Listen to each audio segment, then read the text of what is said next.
Hi there, it's Pam from trailmama.com, and today I'm going to show you how to make a chickpea curry in a hurry using my favorite appliance, the Instant Pot.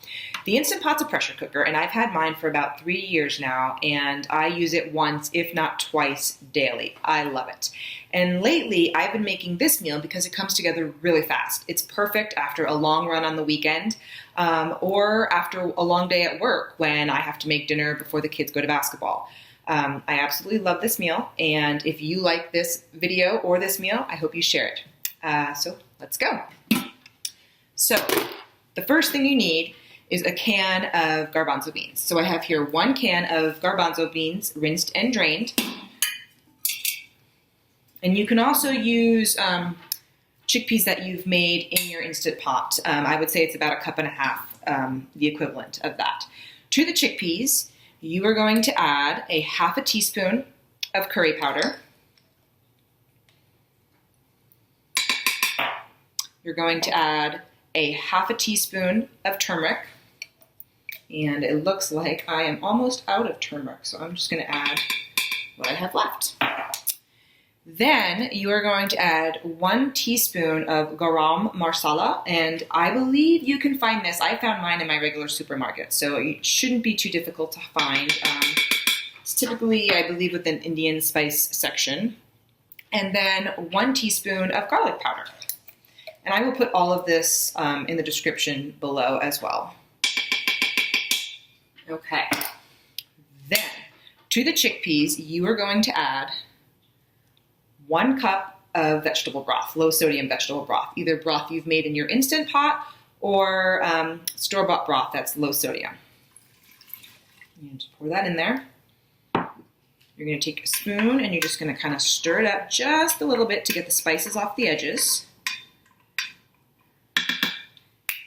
Then you are going to take the wire rack that came with your Instant Pot, and you are going to put it in there right on top of the chickpeas. Okay. Next, you're going to take a Pyrex bowl. The kind that come with the lid are perfect because then you can store it afterwards. You're going to take that Pyrex glass bowl. You're going to add 1 cup of jasmine rice. You cannot do this recipe with brown rice because brown rice does take longer to cook. I am working on a way to do it with brown rice, however.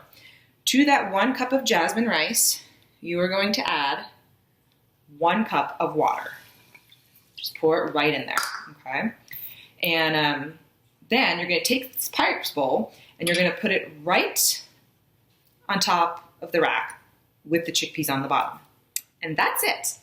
Then you're going to take your lid and you are going to close it, put it to sealing, and you're going to set it for 10 minutes.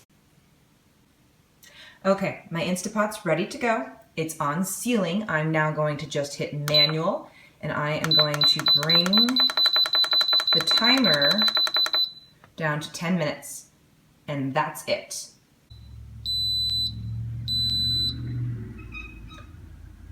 Okay, so the 10 minutes are up, and now I'm going to wait for that to say L010.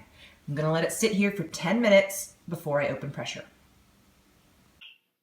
Okay, so now it's time to open the Instant Pot. You want to be careful of the steam, so you want to tilt the lid away from you, and you can see that the rice is cooked and the beans are underneath. Now, to get the glass bowl out of the Instant Pot, I use a towel. You just grab it by the edges, and you're going to want to just be mindful that the bottom of the glass bowl is going to have some garbanzo beans on it, because it splatters when it cooks. And same with the metal rack. You're going to want to take that out using a towel or maybe a pot holder or something like that. So now you can see that your beans are cooked. What I like to do to kind of kick up the nutritional value a little bit is throw in some kale. And you could use any kind of vegetables you like, but I really love kale. And the kale is going to actually reduce down because the Instant Pot is so warm with the cooked chickpeas. And you can also, if you want, put the lid back on, and the lid will steam the kale a little bit further. But what I want to show you is the rice itself. sure you guys can see that. Okay. Hopefully you can. The rice is actually cooked. So basically what I then do is I take a bowl and I take some rice, put it on the bottom, and I take some chickpeas and some kale and I put it on top. Smells so wonderful. And there you go. If you guys can see that under there. A super fast chickpea curry in a hurry made in your Instapot. Hope you guys enjoy it. And if you like this video, I hope you share it with other people who have Instapots. And I will put the recipe in the description down below. And if you have any questions, feel free to ask. Thanks.